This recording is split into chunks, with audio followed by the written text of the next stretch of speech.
warahmatullahi wabarakatuh.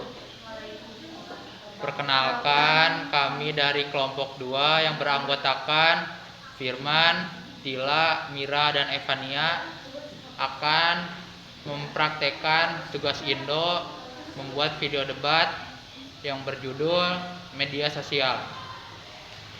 Terima kasih atas kehadiran rekan-rekan pada siang ini. Hari ini kita akan membahas pengaruh penggunaan media sosial di lingkungan sekolah. Tim afirmasi adalah tim yang mendukung penggunaan media sosial bagi pelajar, dan tim oposisi yang menolak hal tersebut. Dimulai dari tim afirmasi. Seperti yang kita ketahui bersama, di era serba digital ini, jarak dan waktu bukanlah sebuah halangan. Media sosial telah menjembatani perbedaan tersebut. Melalui media sosial, siswa dapat membangun komunitas belajar dengan mudah. Hal ini tentunya dapat meningkatkan keterampilan dan kemampuan siswa tanpa khawatir akan perbedaan jarak dan waktu. Saya kurang setuju dengan pendapat Anda. Kenapa? Pada kenyataannya, siswa akan dengan mudah teralih hal yang lain selain belajar. Contohnya saja menggunakan sosial media tersebut untuk berkomunikasi cara pribadi alih-alih belajar.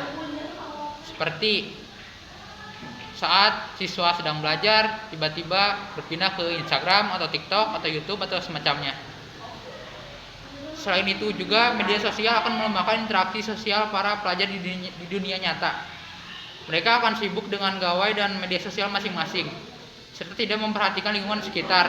Saya kurang setuju dengan pendapat tim oposisi yang menyatakan bahwa media sosial melemah interaksi sosial. Kenapa begitu? Coba jelaskan.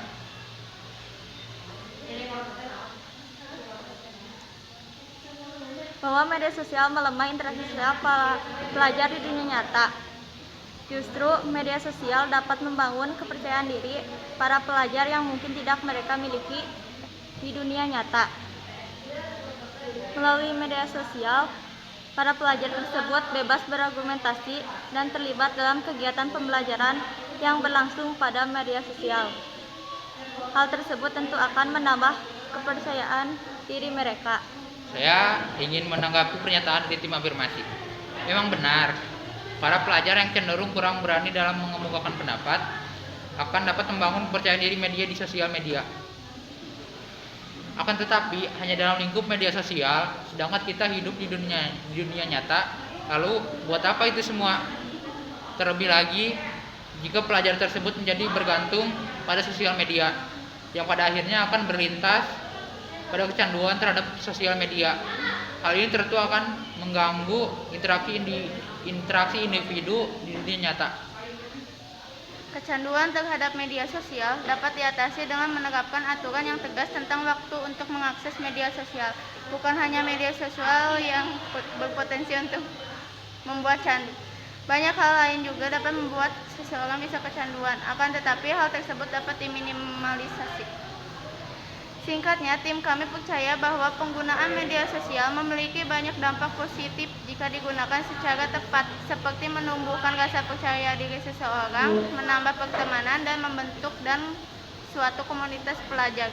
Hal ini dapat terwujud jika diimbangi dengan pengawasan dari orang tua dan guru secara Memang kecanduan terhadap media sosial dapat diatasi dengan penerapan aturan yang tegas. Akan tetapi, apakah Anda yakin aturan tersebut benar akan berjalan sesuai harapan?